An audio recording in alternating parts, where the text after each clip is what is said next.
우리가 살아가고 있는 이 세상은 겉으로는 평화롭게 보일지 모르지만 빛과 어두움, 거짓과 진리 사이의 치열한 영적 전쟁터입니다. 이와 같은 영적 전쟁의 본질은 바로 세계관의 전쟁입니다. 하나님을 믿는 성경적 세계관과 하나님을 부정하고 인간이 이 세상과 역사의 주인이라고 믿는 인본주의 세계관, 바로 이 두 세계관 사이의 전쟁이 이 땅에서 펼쳐지고 있는 영적 전쟁의 본질입니다. 그리고 이 같은 영적 전쟁이 가장 치열하게 펼쳐지고 있는 전쟁터가 바로 교육 영역입니다.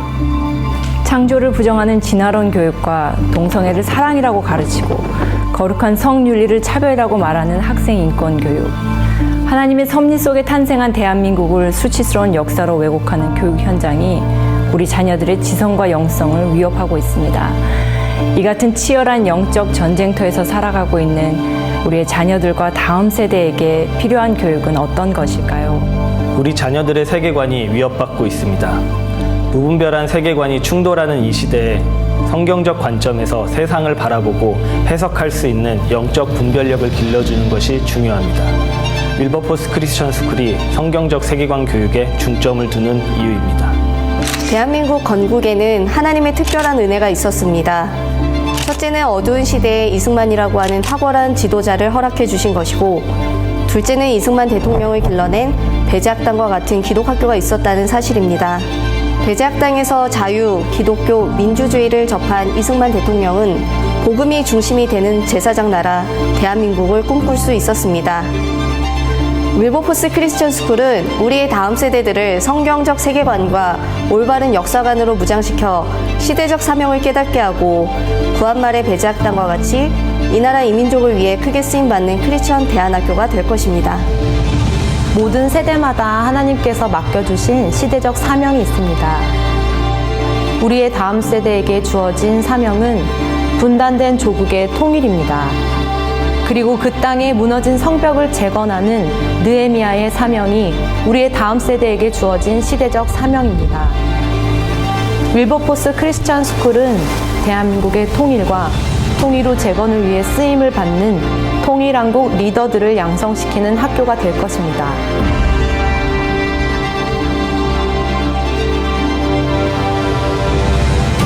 윌버포스 크리스천 스쿨은 우리의 다음 세대들을 성경적인 지성과 기도의 영성으로 무장시켜 이 세상을 변화시키는 그리스도의 제자들로 훈련시킬 것입니다. 성경으로 세상을 보고 기도로 세상을 변화시키자. 윌버포스 크리스천 스쿨에 우리의 다음 세대들을 초대합니다.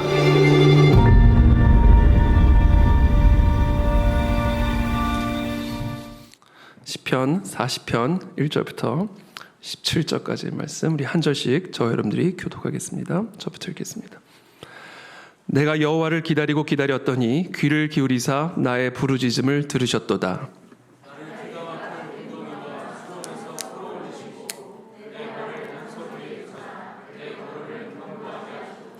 새 노래 곧 우리 하나님께 올릴 찬송을 내 입에 두셨으니 많은 사람이 보고 두려워하여 여호와를 의지하리로다.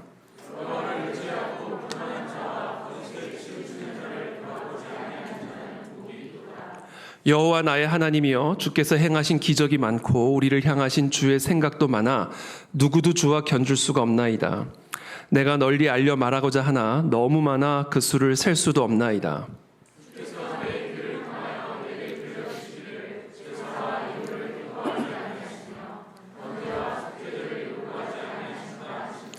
그때 내가 말하기를 내가 왔나이다. 나를 가리켜 기록한 것이 두루마리 책에 있나이다.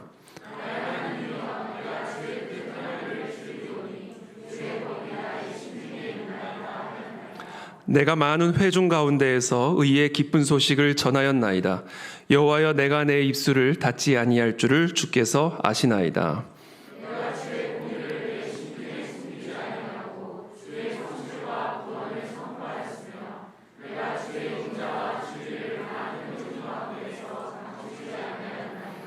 여호와여, 주의 긍휼을 내게서 거두지 마시고 주의 인자와 진리로 나를 항상 보호하소서.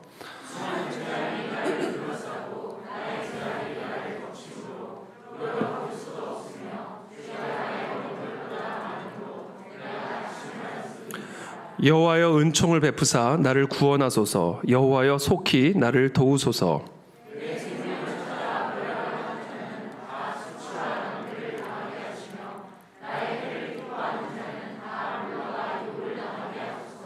나를 향하여 하하하하하며 조소하는 자들이 자기 수치로 말미암아 놀라게 하소서.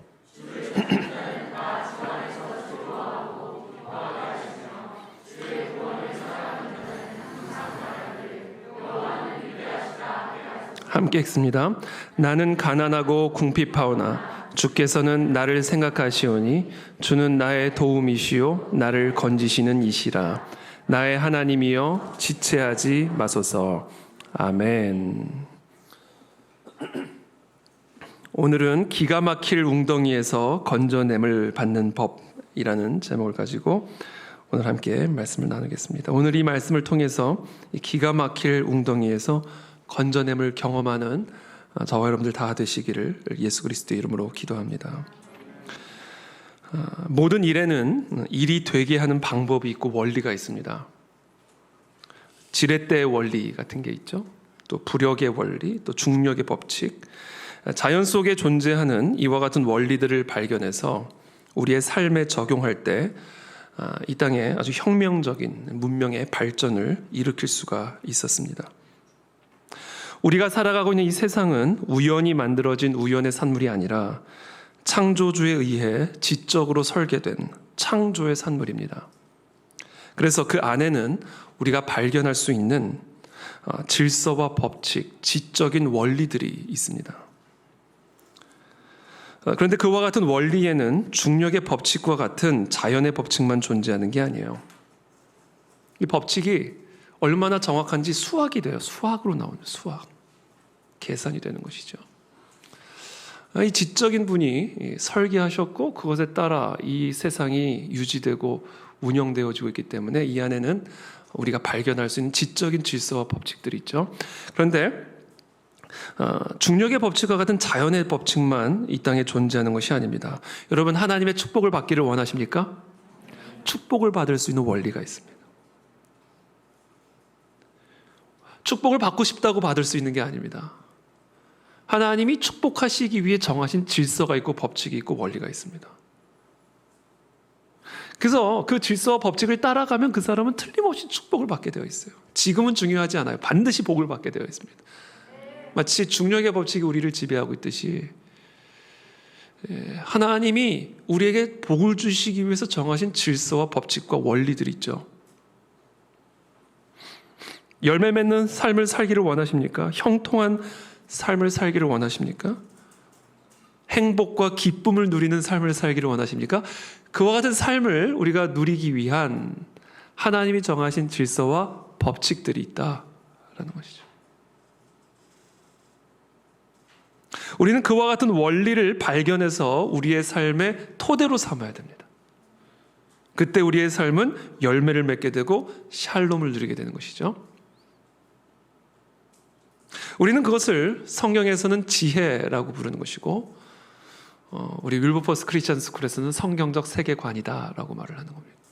하나님이 이 땅을 지배하는 질서와 법칙을 우리의 삶의 토대로 삼고 가정의 토대로 삼고 이 나라와 민족의 토대로 삼을 때 이 나라 이 민족이 복을 받는 것이고 우리의 가문이 형통하게 되는 것이고 내 개인의 삶에 기쁨과 행복의 열매들이 맺혀질 수가 있는 것이죠. 오늘 시편은 바로 그와 같은 삶의 원리를 우리에게 가르쳐주고 있는 지혜서입니다.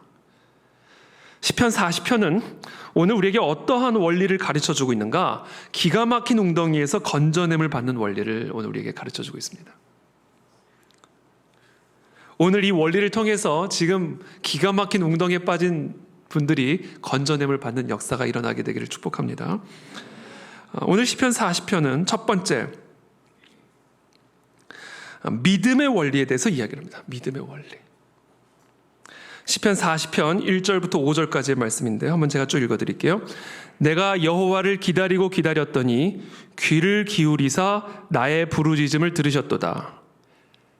일단 이것부터 한번 우리가 차근차근 한번 살펴보죠. 내가 여호와를 기다리고 기다렸더니 귀를 기울이사 나의 부르짖음을 들으셨도다. 자, 하나님은 어떠한 분이신가? 자, 이 모든 것들이 지금 우리에게 가르쳐주고 있는 질서와 원리고 법칙이에요. 하나님은 어떤 분이신가? 귀를 기울이시고 우리의 부르짖음을 들으시는 분입니다. 오늘 우리가 부르짖을 때 하나님은 우리의 부르짖음에 귀를 기울이시고 들으시는 분이세요. 그럼에도 불구하고 때로는 우리가 의심이 들 때가 있죠. 왜 아무 일도 안 일어나니까, 또 아무 일도 안 일어나는 것처럼 보이니까 과연 하나님이 지금 나의 부르짖음을 듣고 계시는 것일까? 여러분, 우리는 어떻게 해야 하나님이 나의 기도를 지금 듣고 계시고 나의 기도에 응답하시는 분이심을 깨닫게 되는지 아세요? 어떻게 해야? 그 사실을 깨달을 수 있고 경험할 수 있는 단 하나의 방법이 있는데, 그것은 바로 응답하실 때까지 기다리는 겁니다. 그래야 깨달아요. 그래서 오늘 시편의 기자는 우리에게 아주 중요한 믿음의 원리, 하나님은 우리의 부르짖음을 들으시는데 그걸 어떻게 할 수 있는가? 응답하실 때까지 부르짖어라. 응답하실 때까지 기다려라. 그래서 내가 여호와를 기다리고 기다렸더니 귀를 기울이사 나의 부르짖음을 들으셨도다. 기다리고 기다렸더니 그때 나는 하나님이 나의 부르짖음을 듣고 계셨음을 알게 되었다. 경험하게 되었다. 그렇게 기다리고 기다렸더니 또 부르짖었더니 2절에 나를 기가 막힐 웅덩이와 수렁에서 끌어올리시고 내 발을 반석 위에 두사 내 걸음을 견고하게 하셨도다. 한나의 기도를 한번 생각해 보십시오. 술에 취한 사람처럼 아들을 주지 않는 그 하나님 앞에 울부짖으면서 기도하고 또 기도하고 또 기도하고 기다리며 또 기다릴 때 마침내 하나님이 한나를 기억하시고 아들을 주셨죠. 엘리야의 기도를 기억해 보십시오. 한 번 올라가서 기도 한 번 하고 올라가서 보니 구름이 없어요. 2번, 3번, 4번, 5번, 6번, 7번을 더 기도했을 때 손바닥만한 구름이 떠오르는 것을 보게 됩니다. 하나님이 우리의 기도를 분명히 듣고 계시는데 그 하나님이 우리의 기도를 듣고 계시는 걸 내가 어떻게 깨닫고 경험하게 되는가? 기다리고 또 기다릴 때, 부르짖으며 또 부르짖고 있을 때 하나님은 우리에게 우리의 기도를 듣고 계셨음을 분명하게 보여주신다라는 거죠. 지금 다윗은 자신이 기가 막힌 웅덩이와 수렁에서 건져냄을 받았던 과거의 경험을 회고하고 있어요. 기가 막힐 웅덩이와 수렁에 빠졌다는 것은 혼자 힘으로는 도무지 빠져나올 수 없는 절망적인 상황을 의미하는 겁니다. 완전한 절망. 자신의 힘으로는 자신을 절대로 구원할 수 없는 완전한 무력감, 그래서 그 무력감으로부터 오는 우울증, 두려움, 완전한 절망을 의미하는 것이죠. 그런 상황에서 자신의 힘으로는 자기를 절대로 구원할 수 없는 그런 완전한 절망 속에서 누군가의 손에 의해서 웅덩이에서 끌어올려지는 기적을 경험하게 된 거예요.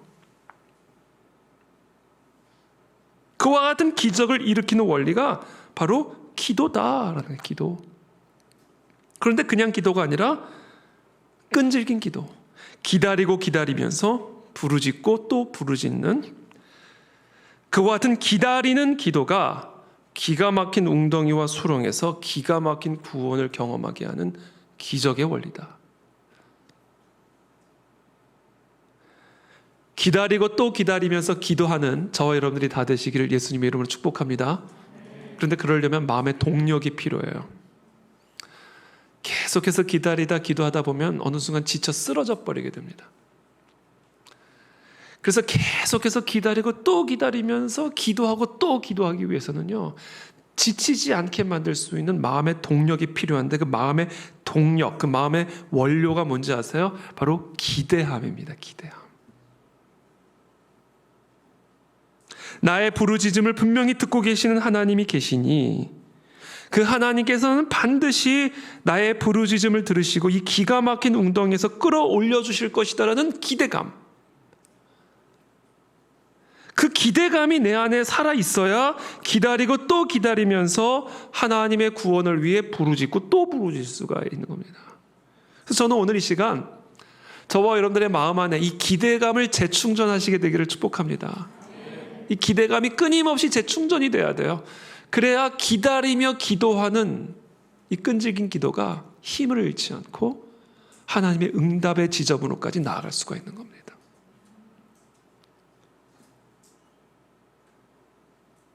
그래서 우리는 우리의 삶에 정말 이 기가 막힌 웅덩이에서 우리를 끄집어내어 주시는 이 하나님의 주권적인 손길, 이 기이한 역사들을 경험하기 위해 필요한 기도의 요소를 우리가 발견할 수가 있죠. 이 기도의 원리를 발견할 수가 있게 되죠.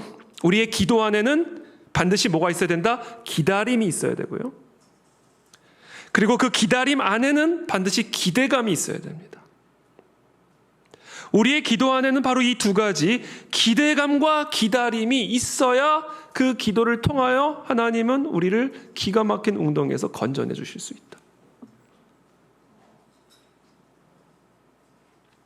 이와 같은 기대감을 가지고 기다리며 기도하는 것을 한 단어로 믿음이라고 말합니다. 믿음. 믿음이란 나의 부르짖음을 들으시는 여호와 하나님께서 반드시 나의 기도를 듣고 나를 건져내 주실 것이라는 사실을 기대하면서 기다리고 기도하는 겁니다. 이게 믿음입니다. 이 믿음의 3요소예요. 믿음이 없이는 하나님을 기쁘시게 할 수 없고 또한 하나님이 그 기이한 구원의 기적을 경험할 수도 없습니다. 우리가 하나님을 믿는다라는 것은 바로 이 세 가지 요소, 기대감, 기다림으로 하는 기도, 이 세 요소가 우리의 삶을 아주 견고하게 지탱하고 있음을 의미하는 게 이게 믿음 생활의 의미입니다. 기대감과 기다림으로 부르짖는 이 세 요소가 지금 저와 여러분들의 삶을 지탱하고 있습니까?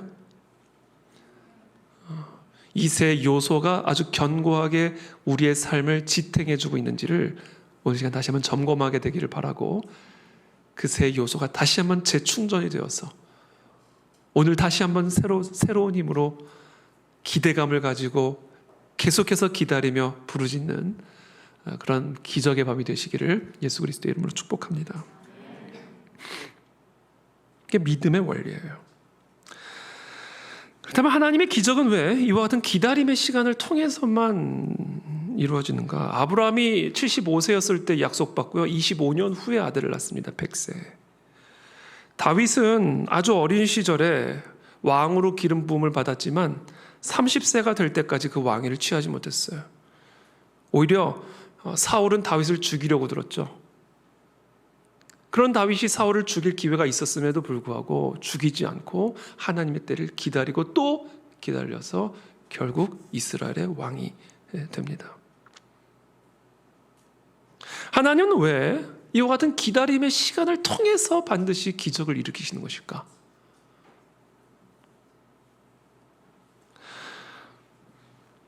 하나님을 믿는 믿음의 사람은요, 어떤 사람인가? 자신에게 주도권이 있지 않고 하나님에게 주도권이 있는 사람이에요. 하나님을 믿는다라는 게 그런 의미입니다. 웅덩이와 수렁에 빠진 사람은 자신의 힘으로 자기가 주도권을 가지고 나올 수 있는 사람이 아니에요. 누군가가 주도적으로 주권적으로 개입하고 간섭해서 끌어올려줘야 건져냄을 받을 수 있는 존재가 이 웅덩이와 수렁에 빠진 존재입니다. 누군가 건져내줘야 건져냄을 받을 수 있는 사람이에요. 그러니까 하나님을 믿는 사람이란 어떤 사람인가? 완전히 주도권을 내어드린 사람이에요. 내가 할 수 있는 것은 아무것도 없습니다. 하나님만이 모든 것을 하실 수 있습니다. 그래서 내 삶의 모든 주도권을 99%도 아니라 100%를 하나님께 완전히 내어드린 사람이에요. 이 믿음의 사람이에요. 그래서 믿음의 사람은 모든 일을, 모든 삶을 자기가 주도하지 않고 하나님이 주도하시는 것을 그냥 따라가는 사람입니다. 하나님이 일하시는 것을 기다리는 사람이에요. 하나님이 명령하시기를 기다리는 사람이에요. 하나님이 일어설 때 나도 일어서 서는 사람이고 하나님이 움직일 때 나도 움직이는 사람이기 때문에 믿음의 사람은 하나님이 움직이실 때까지 기다리는 사람입니다. 그래서 하나님을 믿는 믿음의 사람은 기다리는 사람이에요. 그래서 이 기다림을 통해서만 우리는 하나님의 주권적인 기이한 건져내는 역사, 간섭하시는 그 놀라운 기이한 기적을 경험하게 된다는 것이죠.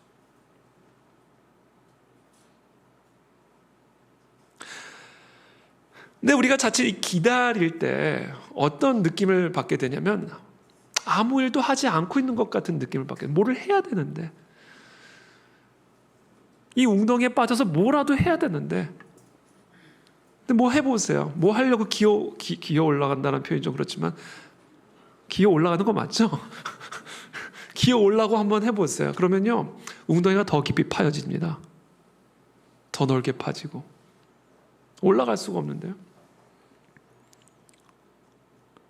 그래서 우리가 뭐라도 해야 될 것 같은 압박을 받게 됩니다. 그냥 기다리고 있을 때 마치 오리가 물 위에 조용히 앉아 있는 것처럼 보이지만 사실은 그 오리의 다리는 그 우아한 자태 밑에서는 엄청나게 발버둥치고 있는 것과 같이, 사실 우리가 하나님을 기다리고 있을 때, 또는 하나님이 우리에게 기다릴 것을 요구하고 계실 때, 우리는요, 여러분들도 경험해 보셔서 아시겠지만 우리의 내면에서 엄청난 불신과 싸우기 시작하고요, 엄청난 조급함과 싸우기 시작하고요, 엄청난 그런 어떤 갈등들을 우리가 이 내면에서 경험하게 됩니다. 기다리고 있는 게 여러분 절대로 아무 일도 하고 있는 게 아니에요. 아무 일도 안 하고 있는 게 아니에요. 그 안에서 엄청난 갈등과 충돌이, 주도권의 싸움이 일어납니다. 이 기다리고 있을 때. 그냥 내가 지고 갈까? 다시 내려놓을까? 다시 줬다, 다시 내려놨다, 다시 줬다, 다시 내려놨다. 이 엄청난 이 갈등, 이 주도권의 갈등이 이 기다림의 과정을 통해서 우리 안에서 일어나죠. 그래서 우리가 절대로 이 기다리는 과정에서 아무 일도 안 하는 게 아니에요. 동시에 하나님도 우리 안에서 아무 일도 안 하는 게 아니에요. 그 모든 기다림의 과정을 통해서 하나님은 정확하게 주도권을 우리의 손에서 하나님의 손으로 가져가시고 취해가시기를 원하시는 거죠. 이게 바로 기다림의 과정을 기이한 일에 앞서 반드시 요구하시는 이유입니다. 지금 우리는 기다리고 계십니까? 무언가를 기다리고 계십니까? 우리 가운데서는 직업을 기다리고 있는 분들도 있을 수 있고, 또 건강을 기다리고 있는 분들도 있을 수 있고, 또는 아기를, 또는 배우자를, 또는 가족의 영혼 구원을 위해서 기다리고 또 기다리고 있는 그런 분들이 계시죠. 이 모든 기다리는 시간들이 아무 일도 안 일어나는 것처럼 보이지만 절대로 아무 일도 안 일어나고 있는 것이 아님을 꼭 기억하시게 되기를 바랍니다. 하나님은 지금 이 기가 막힌 웅덩이 안에서, 아무 일도 일어나지 않고 있는 것과 같은 이 기가 막힌 웅덩이 안에서 지금 우리의 믿음을 성장시켜 가고 계시고, 우리로 하여금 완전한 주도권을 하나님께 내어드리고 하나님만을 따라갈 수 있는, 그래서 하나님만을 기다리고 또 기다리며 하나님께 온전한 주도권을 내어드리는 그와 같은 진정한 믿음의 사람으로 우리를 성장시켜 가고 계심을 꼭 기억하시게 되기를 바랍니다.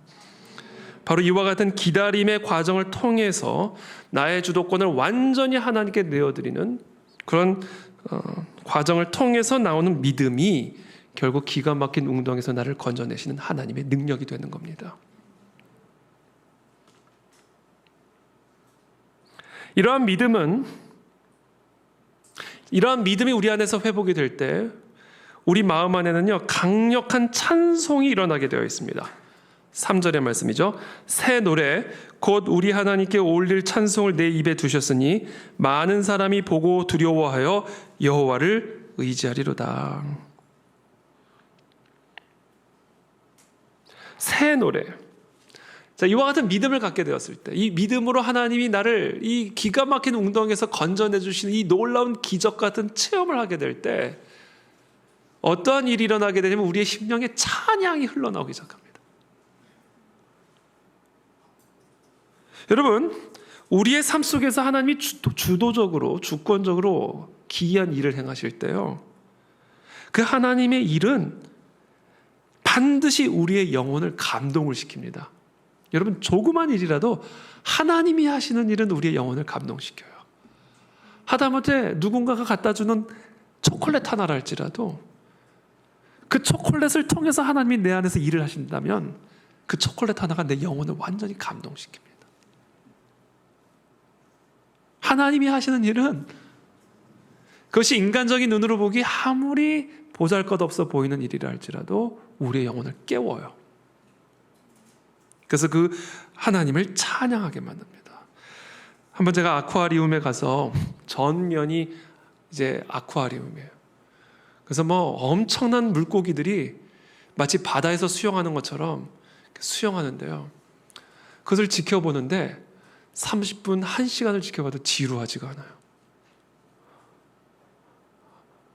하나님이 창조하신 그 창조물이, 피조물이 움직이는 그 모든 과정을 통해서 하나님이 일을 하고 계시니까 그걸 보는데 지루하지가 않아요. 한 번은 제가 폭풍우가 부는 바다 앞에서요, 1시간을 찬양한 일이 있어요. 1시간.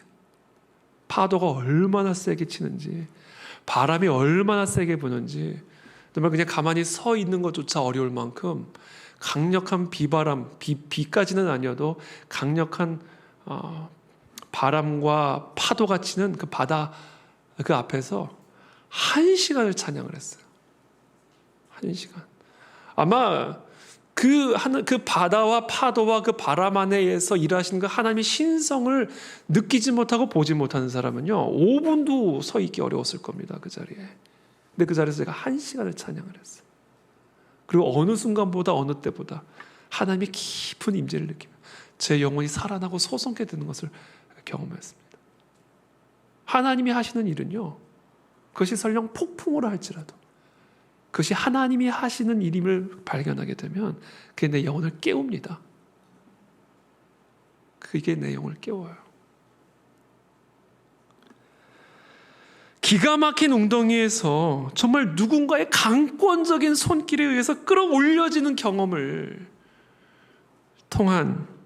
통해서 이 다윗은 천지 만물을 창조하신 그 하나님의 능력이 자신의 삶에서 그 깊은 웅덩이에서 임하시는 것을 체험한 거예요. 이 체험이 다윗의 영혼을 깨어나게 했고요. 그 결과 다윗의 영혼은 하나님을 향한 감사와 기쁨, 놀라움과 감격으로 충만하게 돼서 그 입에 메마르지 않은 찬양이 터져나오기 시작했어요. 이게 새 노래예요. 노래가 새 노래라서 새 노래가 아니라 똑같은 노래라 할지라도 날마다 새로운 감격으로 노래하니까 그게 새 노래인 겁니다. 하나님이 행하시는 일에 대한 감격이 날마다 새로워지니까. 어제 봤던 하늘이 오늘 본 하늘과 똑같은 게 아닌 거예요. 어제 드렸던 예배가 오늘 드리는 예배와 똑같은 게 아닌 거예요. 그래서 똑같은 찬양을 드리는데도 그게 새 노래로 하나님께 찬양을 올려드리게 되는 것이죠.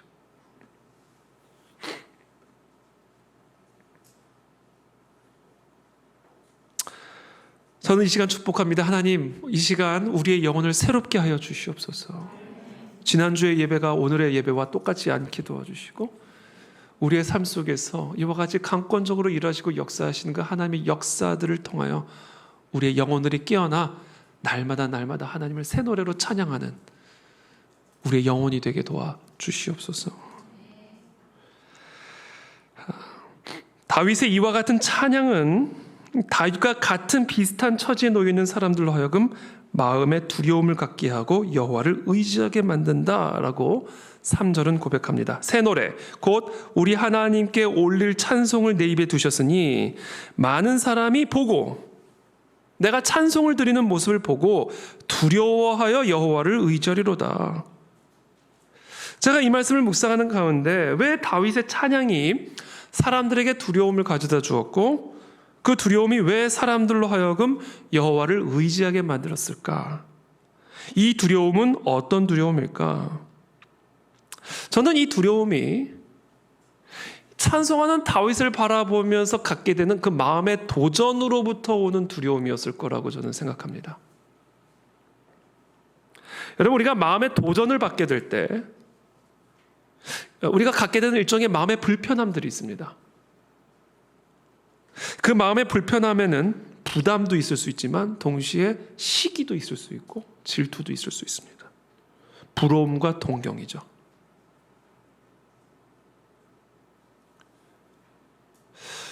우리는 종종 사람들의 신앙 간증을 듣게 되죠. 기가 막힌 웅덩이에서 건져냄을 받아 견고한 반석 위에 세우시고 걸어가게 하시는 이 기가 막힌 열매들, 기가 막힌 하나님의 주권적인 개입들을 경험한 그런 인생의 이야기를 우리가 종종 이제 간증을 통해서 듣게 됩니다. 그때 우리는 그들의 삶 속에서 행하신 하나님의 그 놀랍고도 기이한 일들이 너무 은혜가 되면서도 한편으로는 뭔지 모를 마음의 불편함이 있음을 경험하게 되죠. 여러분들은 모르겠지만 저는 있었어요. 그 마음의 불편함은 나도 저렇게 기도할 수 있을까? 나도 저렇게 헌신할 수 있을까? 야, 나도 저렇게 믿음으로 희생할 수 있을까? 나는 못할 것 같아. 에서 오는 부담감, 그리고 동시에 부러움, 동경, 그리고 부러움과 동경에서 오는 질투. 이런 것들을 종합적으로 저는 이 두려움이라는 단어로 표현하지 않았을까 생각합니다. 나도 다윗처럼 부르짖고 또 부르짖으면서 저런 상황 속에서도 기도하고 또 기도함으로 하나님이 나를 구원하신 것을 경험해야 될 텐데 나는 그렇게 하지 않고 맨날 늦잠만 자고 있고 고민만 하고 있고 기도도 하지 않고 있고 헌신도 하지 않고 있고 그러고 있으니 나는 영영 이 웅덩에서 헤어나올 수가 없겠구나 라는 두려움이죠. 너무 은혜가 되고 도전은 되는데 내가 그렇게 못하고 있으니까 두려운 거예요.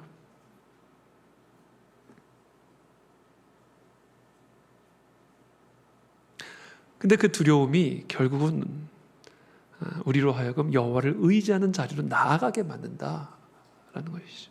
그러한 도전이, 그러한 부담감이 결국은 그 사람도 다윗처럼 기도하고 또 기다리고 부르짖으면서 다윗을 건져내신 그 하나님의 손길을 기대하는 마음으로 나아갈 수 있는 마음의 동력을 제공해 준다라는 것을 지금 이 시간 다윗은 표현하고 있는 겁니다. 이번 우리 에스더 금식 기도회 때 다양한 설교자와 또 간증자들을 모시고 말씀을 듣게 될 텐데 그 시간들을 통해서 우리 마음 안에 거룩한 도전들이 일어나게 되기를 축복합니다. 거룩한 부담감들이 일어나게 되기를 축복합니다. 제가 미국에서 옛날 그 신학 공부를 할 때 원종수 박사님 혹시 아세요? 원종수 박사님의 간증 테이프를 어떤 권사님이 저에게 주셨어요. 그래서 꼭 들어보라고 그러셔가지고 그때 제가 처음 원종수 박사님의 간증 테이프를 들었는데 이분은 진짜 한번 이거는 제가 말로 할 수 그냥 들어보세요 한번. 막 그냥 너무 부러워요. 너무 부러워. 막 시험을 공부를 하는데 막 시험책이 막 눈에 떠오르고 막 그래서 이렇게 하면 책장이 넘어가고 막 그러니까 너무 부러워. 근데 그 부러움을 나도 누리기에는 대가가 너무 커요. 제가 보기에는 너무 큰 대가를 요구를 해. 그러니까 마음이 막 심란한 거예요. 간증을 듣는데 한편으로는 너무 좋은데 한편으로는 좀 못하겠어 뭐 이런 거죠. 근데 그분이 했던 간증 중에 하나가 뭐냐면 이제 대전 고등학교에서 맨날 꼴찌를 하던 사람이 서울 의대를 들어갔어요. 아까 말씀드린 것처럼 책이 보여. 이렇게 넘기면 넘어가요. 기가 막히잖아요. 근데 이분이 하여튼 뭐냐면 가난한 사람, 어머니가 그랬어요. 어머니가 하여튼 가난한 사람을 내버려 두죠. 그래서 대전역에서 굶주리고 있는 노숙자를 끌다가 집으로 데려오는 거예요. 종수야 너 입으려고 했던 속옷, 옷 다 가지고 나와라. 그리고 노숙자를 다 입혀버리는 거예요. 자기 집에서 몇 달을 그렇게 지내는 거예요. 그때 하나님이 원종수 박사님에게 그런 얼마나 싫었겠어요. 그래도 어린데 얼마나 싫었겠어요. 근데 그런 게 이제 어머니를 통해서 배우게 된 거예요. 그냥 체득을 하게 된 거예요. 하나님의 복을 주시는 것을 경험하게 되니까.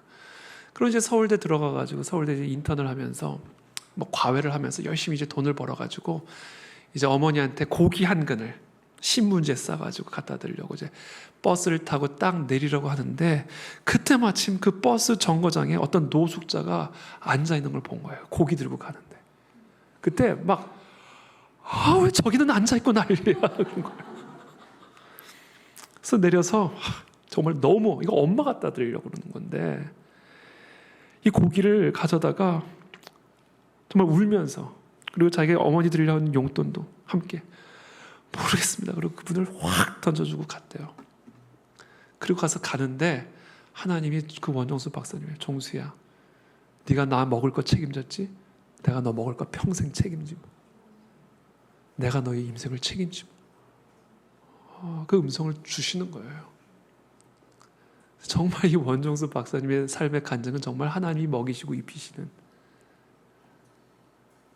어떤 기가 막힌 웅덩이와 수렁에서도 건져내시는 그 하나님의 능력을 체험하는 그 간증들을 하는데 나는 그 고기 먹고 싶었을 것 같은 거예요. 못 줬을 것 같은 거죠. 근데 제가 원리니까, 복을 받는 원리니까, 그 복을 받는 원리대로 살았을 때 어떤 복을 받는지를 간증했으니까 나도 한번 해봐야 되겠다. 이거 그냥 못지 나도 복 받아야 되겠다. 그래서 제가 신학교 공부할 때 제가 항상 그 장을 보는 그 마켓이 있었는데 그 마켓 앞에 한 노숙자가 누워 있는 거예요. 참 이때다. 하나님이 날 또 복을 주시려고. 그래가지고 뭐 유학생이 돈이 있습니까? 근데 하여튼 뭐 돈을 이렇게 가지고 그 마켓에 가서 그냥 그 카트에 막 다 넣었어요. 막 휴지, 먹을 거, 뭐 시리얼. 그래서 그냥 봉지를 한 4-5 봉지를 이렇게 해가지고 산타 할아버지처럼. 그래서 또 노숙자가 되게 무섭더라고요. 되게 막 이렇게 뭐 미국은 총도 있고 그러니까 무서워가지고 주무시길래 살금살금 죄 짓는 것도 아닌데 살금살금 탁 던져놓고 확 도망갔어요. 그러고 나서 뭐 별일은 없었어요. 지금까지도 그렇게 별 소식은 없는 것 같아요. 근데 기다리고 또 기다리고 반드시 옵니다. 올 겁니다.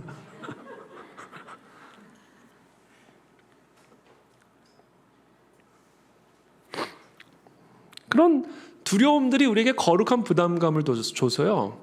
하게 해요. 도전하게 하고. 그렇죠? 그것을 얘기하는 것이죠.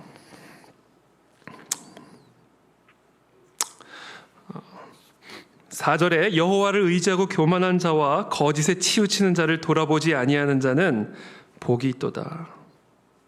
교만한 자나 거짓에 치우는 자를 의지한다면 어떤 도움도 받을 수 없습니다. 그렇죠? 그러면서 다윗의 찬양이 계속해서 이어집니다. 5절에 여호와 나의 하나님이여 주께서 행하신 기적이 많고 우리를 향하신 주의 생각도 많아 누구도 주와 견줄 수가 없나이다. 내가 널리 알려 말하고자 하나 너무 많아 그 수를 셀 수도 없나이다.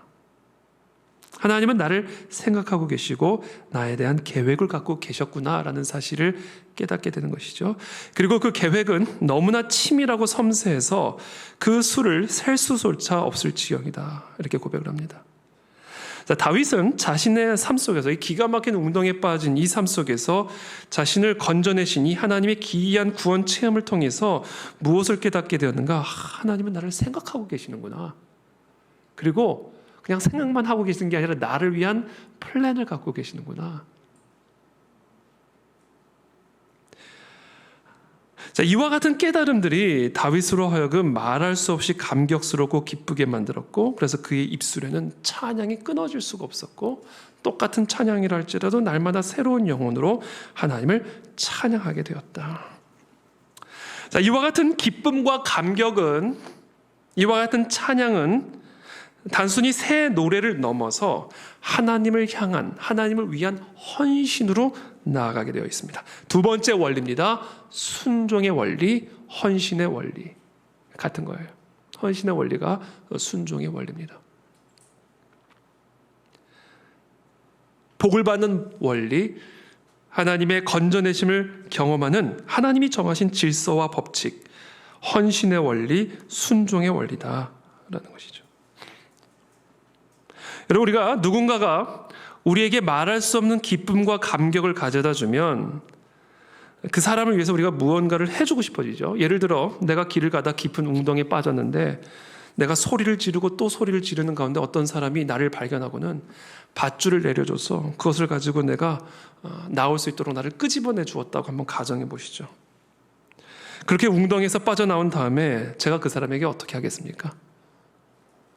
당연히 뭐라도 보답을 하고 싶어지겠죠. 하나님의 이와 같은 기이한 구원을 경험한 사람들은요, 내 힘이 아니라 하나님의 주권적인 간섭으로 나를 끄집어내 주시는 그 하나님의 전능하신 손길을 경험한 자들은요, 그 하나님을 그냥 기뻐하고 찬양할 뿐 아니라 그 하나님을 위해 헌신하게 되어 있어요. 이게 자연적인 원리입니다, 이게. 그래서 진정한 믿음의 원리를 따라 살아가는 믿음의 사람들은 헌신의 사람이 되어 있게 되어 있습니다. 하나님이 나의 삶에서 행하신 일로 말미암아 이 영혼의 감격이 날마다 살아있는 사람들, 하나님이 내 안에 행하고 계시고 나를 생각하시며 내 삶의 계획들을 펼쳐나가고 계시는 것을 날마다 기억하고 경험하며, 그래서 내 영혼의 감격과 기쁨이 날마다 살아있는 사람들은요, 날마다 자신의 삶을 산 제물로 하나님께 드리는 헌신의 삶을 살고 싶어져요. 그러니까 드리고 싶어집니다, 나를.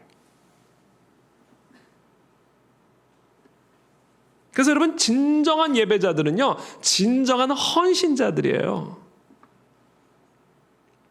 왜냐하면 진짜 예배는 나를 드리고 싶어지기 때문에. 그래서 예배의 완성은요, 노래가 아니에요, 헌신이에요. 예배의 완성은 노래가 아니라 헌신이라고요. 헌신. 새 노래가 우리를 헌신으로 이끌어가는 거라고요.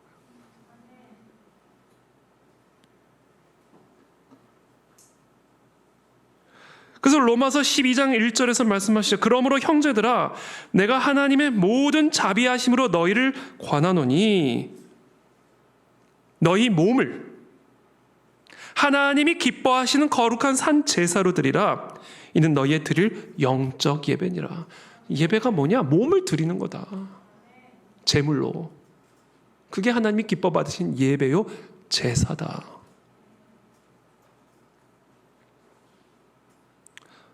헌신이라는 거예요, 헌신. 헌신의 원리입니다. 하나님은 헌신한 사람을 축복하십니다. 이게 복을 받는 원리입니다. 나의 몸을 하나님을 위해 산 제물로 드린 그 몸을 축복하십니다. 그 삶을 축복하세요. 그러니까 여러분, 복을 받고 싶다면 뭐든지 하나님께 드리십시오.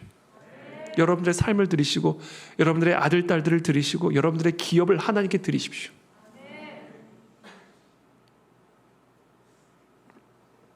아브라함이 이삭을 제물로 바쳤을 때, 이제야 네가 나를 경외하는 줄 알겠노라.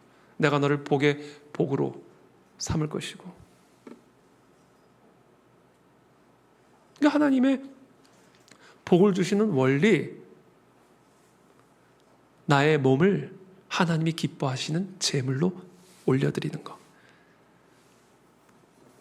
헌신의 원리다.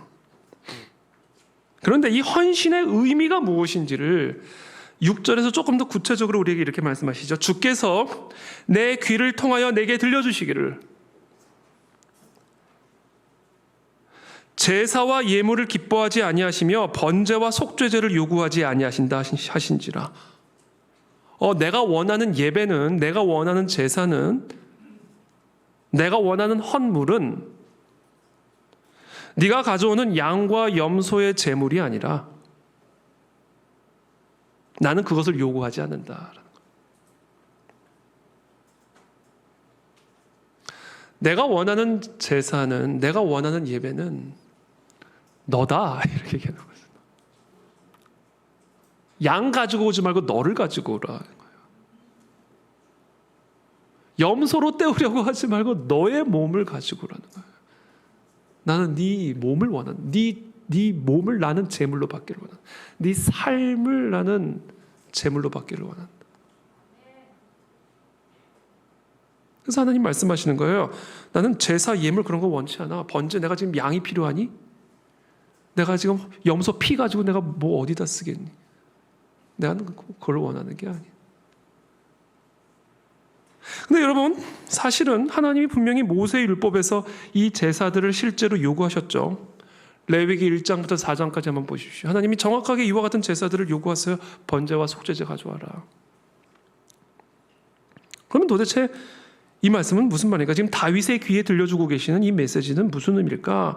이 제사적인 행동 자체는 아무 의미가 없다라는 거예요. 하나님은 그 제사적 행위 자체보다는 그 제사를 통해서 표현되어진 그 의미를 통해서 영광을 받으신다. 어떠한 의미를 갖고 그 제사를 드리느냐를 통해서 하나님은 영광을 받으신다.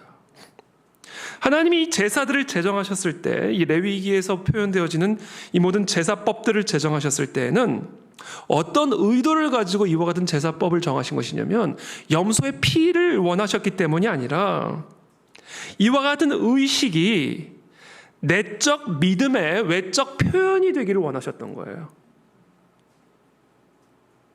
그러니까 어떤 우리가 양의 피를 낼 때는 그와 같은 행위 안에 내적 믿음이 담겨져 있기를 원하셨다라는 거예요. 그렇다면 그 내적 믿음의 외적 표현은 어떤 것이었을까? 그 외적인 표현에는 담겨져야 하는 내적인 그 표현은 무엇이었을까? 믿음은 무엇이었을까? 7절에서 이렇게 말씀하시죠. 그때 내가 말하기를, 자, 6절에 대한 다윗의 답변이에요. 주께서 내 귀를 통해서 내게 들려주시기를 제사와 예물을 기뻐하지 아니하시며 번제와 속죄제를 나는 요구하지 않는다라는 이 말씀을 듣고 그때 내가 말하기를 내가 왔나이다. 번제 말고 양 말고 염소 말고 내가 왔나이다. 나를 가리켜 기록한 것이 이 두루마리 책에 있나이다. 두루마리 책은 성경을 의미하죠. 지금 나를 가리켜 기록한 것이 두루마리 책에 있나이다라는 이 의미는요, 이 두루마리 책에 기록된 것은 나를 위해서 기록된 것입니다 라는 의미예요. 나를 위해서 기록한 것이 두루마리 책에 있나이다 라는 의미입니다. 그러므로 이것은 무엇을 의미해요? 하나님이 요구하시는 제사는 번제도 아니요, 예물도 아니요, 속죄제도 아니라 나를 원하시는 것입니다. 나의 몸을 산 제사로 드리기를 원하시는 것입니다. 그러면 나의 몸을 하나님이 기뻐하시는 산 제물로 드린다는 것은 무엇을 의미하는 것입니까? 하나님이 나를 위해서 기록하신 이 성경의 말씀들을 순종하는 것이 하나님이 기뻐받으시는 산 제사요, 산 제물입니다 라는 것을 지금 다윗이 성령의 감동을 받아 지금 고백하고 있는 거예요.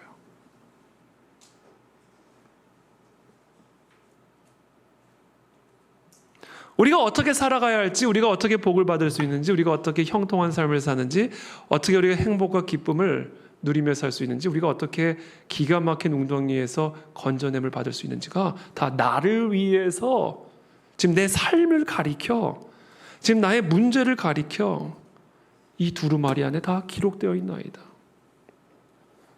그러므로 지금 하나님이 나로부터 받기를 원하시는 제사는 내 몸으로 이 하나님의 말씀을 순종하는 순종의 제사입니다 라고 지금 다윗이 고백하고 있는 거예요. 그래서 우리가 하나님의 복을 받을 수 있는 원리, 진정한 믿음의 원리를 따라가는 사람들은 헌신의 원리를 따라가게 되어 있고 곧 순종의 삶을 살아가게 되어 있다. 여러분, 이게 태초에서부터 하나님이 정하신 질서고 법칙이에요. 다 먹어도 되지만 이것을 먹으면 죽는다라는 이야기는 뭐예요? 내 말에 순종하라는 거예요. 시내 산에서 하나님이 모세를 통해서 이스라엘 백성들에게 주신 그 율법의 핵심 강령이 뭡니까? 내 말씀을 지켜 행하면 복을 받고 지켜 행하지 않으면 저주를 받고, 이 순종의 원리가 이스라엘 역사를 관통하고 있는 거예요.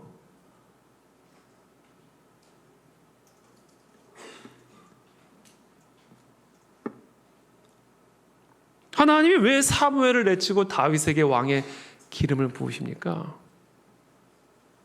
아말렉 전쟁에서 얻는 모든 전리품들은 다 죽여라 명령하셨는데, 하나님이 명령하셨는데 자기가 보기에 쓸만한 것들은 멸하지 않고 따로 보관을 해둬놓고는 사무엘이 와서 이 양의 염소의 울음소리는 도대체 어디서부터 들리는 것입니까? 라고 했을 때 사울의 답변이 뭐예요? 하나님께 제사를 드리려고 내가 좋은 것은 예배. 그걸 하나님이 제사라고 받아주시는 거냐는 거예요. 그래? 내가 그것 때문에 너를 왕에서 쫓아낸다. 나는 지금 번제제를 원하는 게 아니야. 속죄제를 필요로 하는 게, 난 지금 제물이 필요한 게, 난 양과 염소 필요한 게 아니야. 내 말에 순종하는 그 너의 순종의 제사를 나는 원하는 것이. 사무엘이 이르되 여호와께서 번제와 다른 제사를 그의 목소리를 청종하는 것을 좋아하심 같이 좋아하시겠나이까. 순종이 제사보다 낫고 듣는 것이 순양의 기름보다 나아. 이게 제사의 원리고 이게 제물의 원리예요. 순종의 제사입니다. 우리의 몸을 하나님의 말씀 앞에 제물로 드리는 거예요. 그래서 저는 이 시간 축복합니다. 저와 여러분들의 몸을, 저와 여러분들의 삶을 말씀 앞에 제물로 올려드리게 되길 축복합니다. 이게 복을 받는 원리고 비결이에요. 그래서 주야로 이 말씀을 묵상하는 자가 복이 있는 겁니다. 이 말씀이 내 생각이 되게 하고 내 마음이 되게 하고 이게 내 행위를 길들이게 하는 거. 이게 복이에요.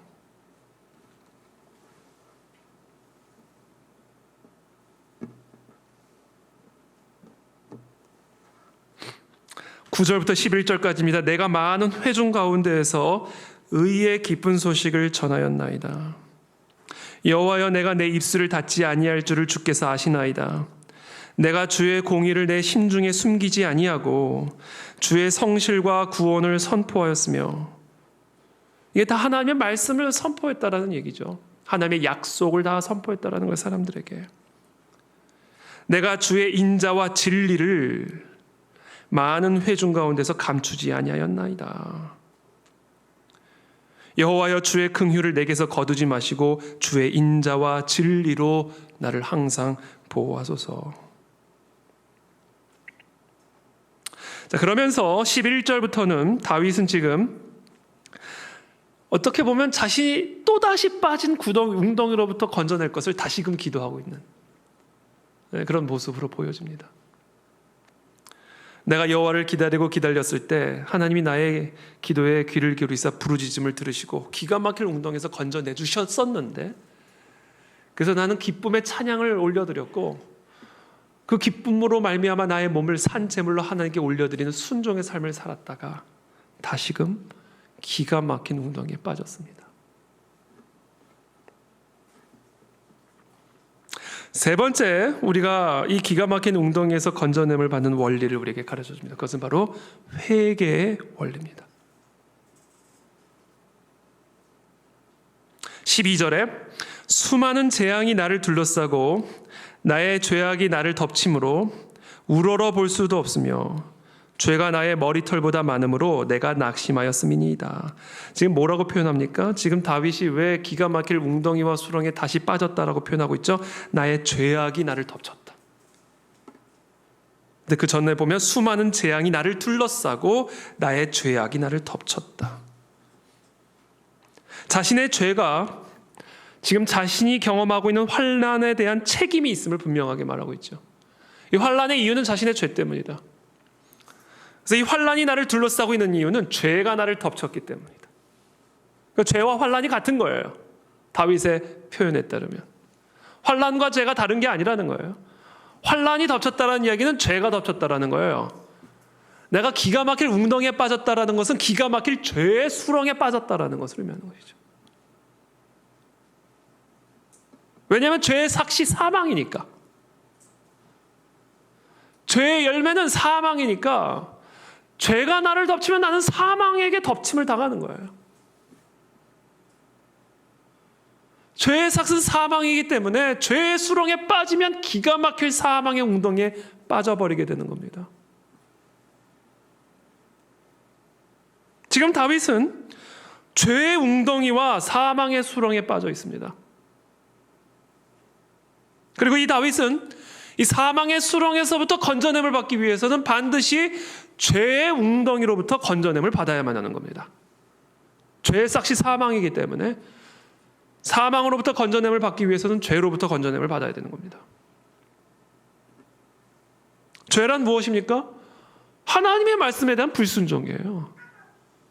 하나님이 정하신 삶의 원리가 있고 질서가 있고 법칙이 있는데 그 질서와 법칙을 우습게 여겼고 듣지 않았고 거슬렀기 때문에 저주가 임하는 겁니다.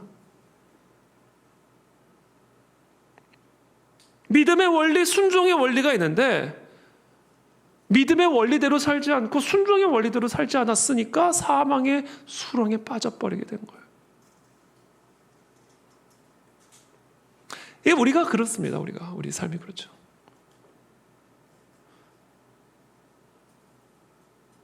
그렇게 잘 믿음의 삶을 가다가도 우리도 모르게 또는 알면서도 그냥 그게 수렁에 떨어집니다. 그냥 웅덩이에 떨어지죠. 2절 보면 오늘 40편 2절 보면 나를 기가 막힐 웅덩이와 수렁에서 끌어올리시고 내 발을 반석 위에 두사 내 걸음을 견고하게 하셨도다. 그러니까 이게 일종의 걸어가는 그런 과정을 표현하고 있어요. 걸어가다가 웅덩이에 빠졌어요. 근데 하나님이 그것을 다시 건져내 주셔서 반석 위에 다시 세우시고 다시 걸어가게 하셨다. 그 뭐예요? 빠졌어도 다시 회개하고 걸어가면 됩니다.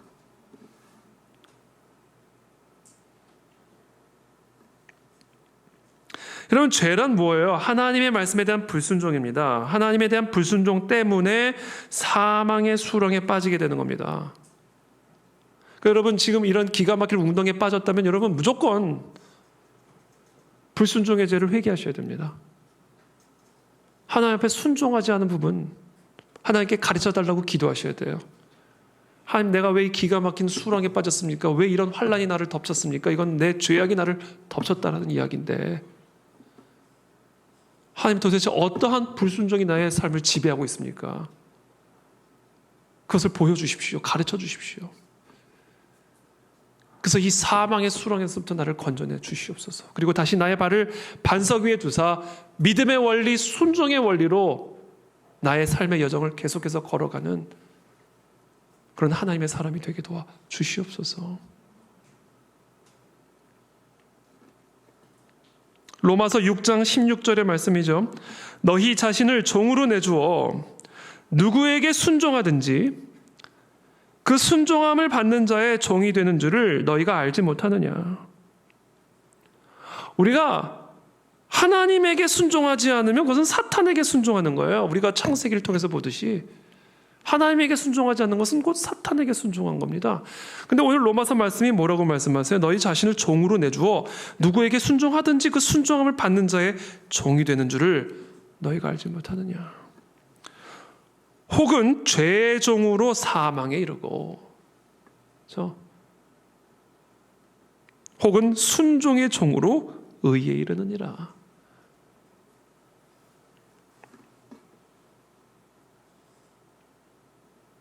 여러분, 본래 이 세상에는 환난이 없었어요. 그렇죠? 하나님이 태초에 천지를 창조하셨을 땐 이 세상에 환난이 없어요. 웅덩이가 없다고요. 수렁도 없고요. 그 환난이라고 하는 것은요, 눈물, 고통, 질병, 아픔이라고 하는 것은요, 아담과 하와의 타락, 불순종으로 말미암아 이들이 마귀의 종이 되면서 마귀의 지배와 통치가 이 세상 가운데 들어오면서 환난이 들어오기 시작한 거예요. 그러므로 환난은 영적인 뿌리를 가지고 있는 겁니다. 이게 그냥 운이 나빠서 오는 환난이 아니에요. 내게 환난을 주는 저 사람이 악해서 내가 환난을 겪는 게 아닙니다. 모든 환난에는 영적인 뿌리가 있어요. 왜? 본래는 없던 거거든요. 없어야 되는 거거든요. 하나님이 정하신 나라에서는. 근데 그 환난이 이 세상 가운데, 우리의 삶 가운데 들어오게 된 그 이유가 사탄 마귀 때문인 것이기 때문에, 사람이 사탄 마귀에게 순종하여 그의 지배 아래 들어감으로 말미암아 시작된 환난이기 때문에 우리의 삶에 있는 모든 환난 안에는 영적인 뿌리가 있어요. 그리고 영적인 뿌리는 뭐냐? 마귀에게 순종하고 있는 거예요. 하나님에게 순종하지 않는 것은 마귀에게 순종하는 거라니까요. 그래서 불순종은 마귀에 대한 순종이에요. 말이 좋아서 불순종이지 불순종은 마귀에 대한 순종이라고요. 마귀의 종이라고요. 마귀의 지배 아래 있는 거라고요. 그래서 환란이 들어오는 거예요.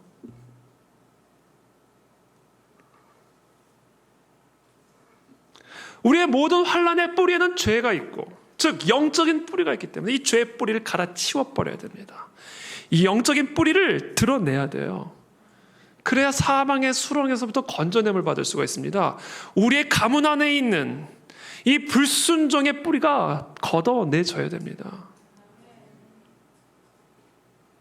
또 어떻게 이걸 걷어낼 수 있을까? 어떻게 이 죄를, 이 영적인 뿌리를 우리의 가정 안에 있는, 우리의 가문 안에 있는, 이 나라와 이 민족 안에 있는 환란을 일으키는 이 영적인 뿌리를 어떻게 제거할 것인가? 피 흘림이 없이는 죄삼이 없어요. 이 하나님이 정하신 원리입니다.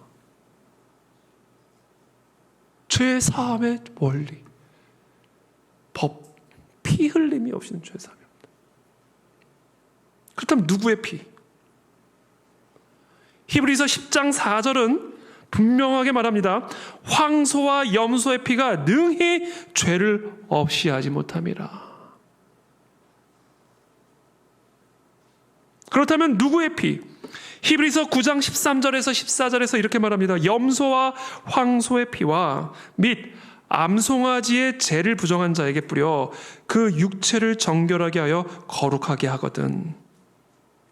자, 염소와 황소의 피, 구약율법에서는 염소와 황소의 피 뿌리고 거룩하다 했잖아요. 하물며 영원하신 성령으로 말미암아 흠없는 자기를 하나님께 드린 그리스도의 피가 어찌 너희 양심을 죽은 행실에서 깨끗하게 하고 살아계신 하나님을 섬기게 하지 못하게 하겠느냐.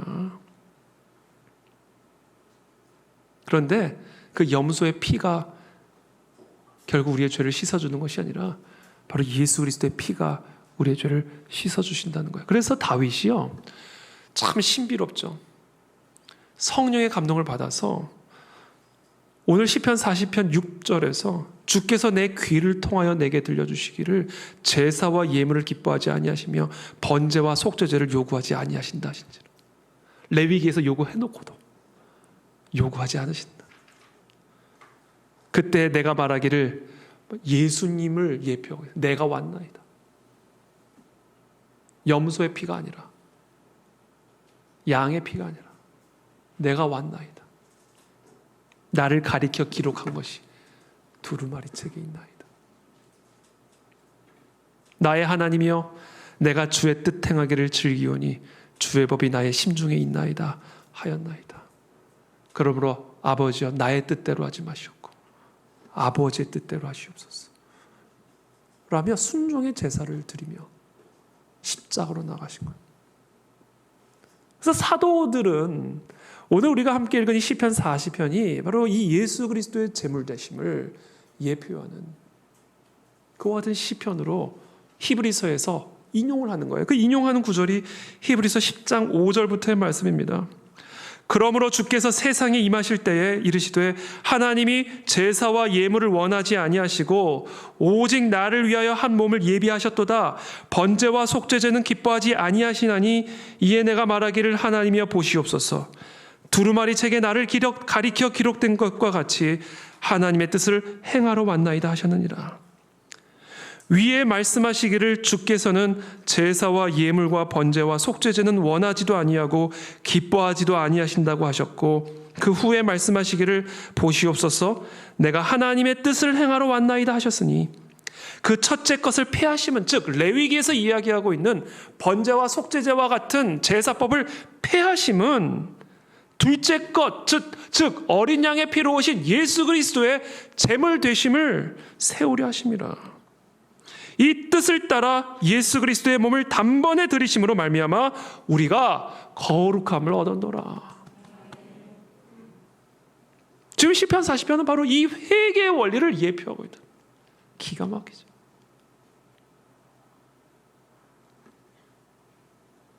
예수 그리스도의 피로 죄 씻음을 받으시기를 축복합니다.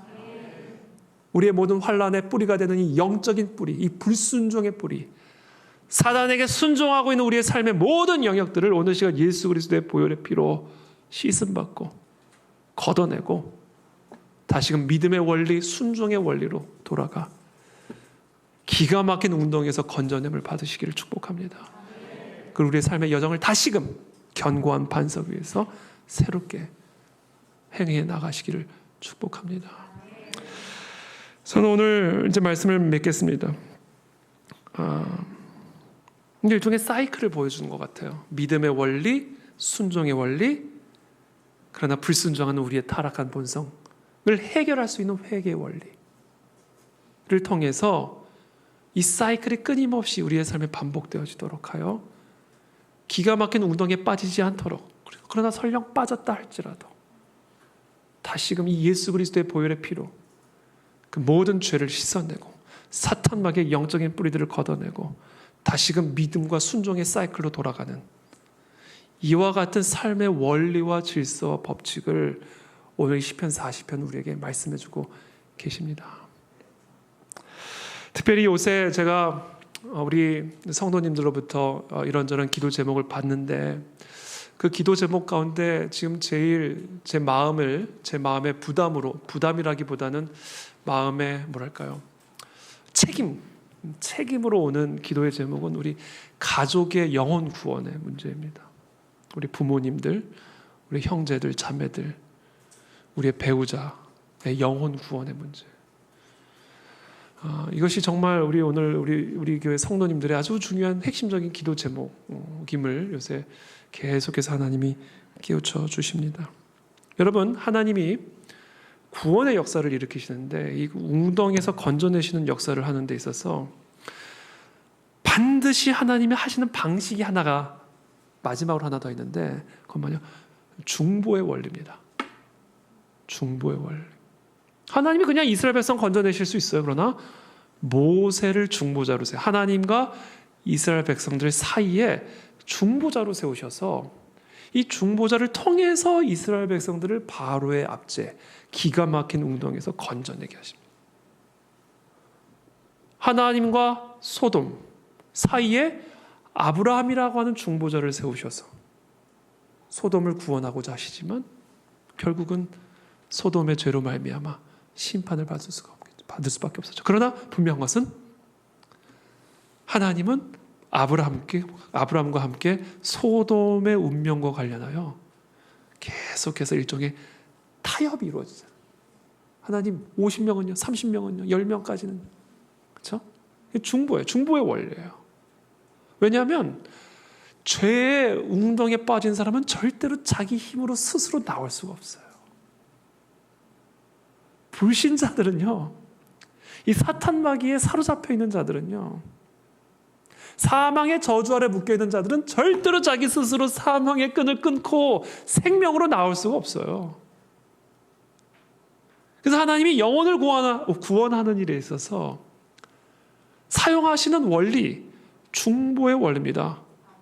그래서 하나님은 저와 여러분들을 가정의 중보자로 세우시기를 원하시는 것이고, 민족의 중보자로 세우기를 원하시는 것이고, 교회의 중보자, 다음 세대의 중보자로 세우시기를 원하시는 거예요. 왜냐하면 하나님은 그 중보자들의 중보를 통하여 스스로 어찌할 수 없는 기가 막힐 웅덩이에 빠져 있는 자들을 건져내시는 기이한 일들을 행하시기 때문에 그래요. 그래서 오늘 저와 여러분들이 하고자 하는 일은 뭐냐? 이 예수 그리스도의 보혈의 피로 우리의 가정의 영적인 뿌리를 바꾸는 일을 중보하는 겁니다. 우리의 부모를 사로잡고 있고 우리의 형제 자매들을 사로잡고 있는 이 더러운 흑암과 사망의 저주를 이미 승리하신 예수 그리스도의 보혈의 피로 깨트리고 끊어내고 씻어내는 중보자로 우리가 날마다 서 있어야 돼요. 여러분, 제가 분명하게 말씀드립니다. 우리의 가정의 구원은 여러분들에게 달려있는 겁니다. 이 나라의 민족의 운명은 저와 여러분들에게 달려있는 거예요. 왜냐하면 하나님이 우리를 중보자로 세우셨기 때문에 그렇습니다. 그것을 가지고 우리가 이번에 금식하자. 에스더의 중보가 있었으니까 이스라엘이 구원을 받은 거예요. 에스더의 중보가 없었으면 이스라엘이 어떻게 됐을지 모르죠. 하나님은 중보의 원리를 통해서 가정도 구원하고 나라도 구원하고 민족도 구원하는 거예요. 내가 너와 내 가정을 구원하겠다. 그냥 너의 가정을 구원하겠다가 아니잖아요. 너와 가정을 분리시키잖아요. 저와 여러분들은 중보자로서. 그래서 저는 이번에 금식하면서 여러분들의 가정의 구원을 위해서 금식하면서 기도하려고 합니다. 그래서 여러분, 가정의 구원 문제를 기도하고 있는 분들은 다 여러분들의 순장님에게 부모님의 성함과 기도의 제목을 정리하셔서 보내주세요. 그리고 순장님들은 저에게 일단 우리 박문영 목사님에게 다 전달해 주시면 박문영 목사님은 저와 함께 5일을 금식하며 기도 제목만 주시려고 그러셨어요? 아니, 심각한 기도를 해야 되는데 정리해 주셔서 저에게 주시면 저만 할게요. 목사님 너무 걱정하지 마세요. 제가 말을 안 해도 하실 분인데 괜히 제가 말을 안 했어요. 그래서 정말 이번 5일 동안 저는 그렇게 금식을 하려고 하면 우리의 가정을 묶고 있는 모든 흑암과 사망의 결박들이 예수 그리스도의 보혈의 피로 끊어질지어다. 여러분들도 금식하면서 기도하십시오. 우리가 중보하지 않으면 우리의 가정에는 소망이 없어요. 우리 가정에서 내가 중보하지 않으면 누가 중보합니까? 이 나라와 이 민족을 위해서 우리가 중보하지 않으면 누가 이 민족을 구원합니까? 이것이 바로 기가 막힌 웅덩이에서 우리를 건져내시는 하나님의 원리고 법칙이다. 우리가 오늘 이 밤에 그와 같은 중보자로 서게 되시기를 예수 그리스도의 이름으로 축복합니다. 함께 기도하겠습니다.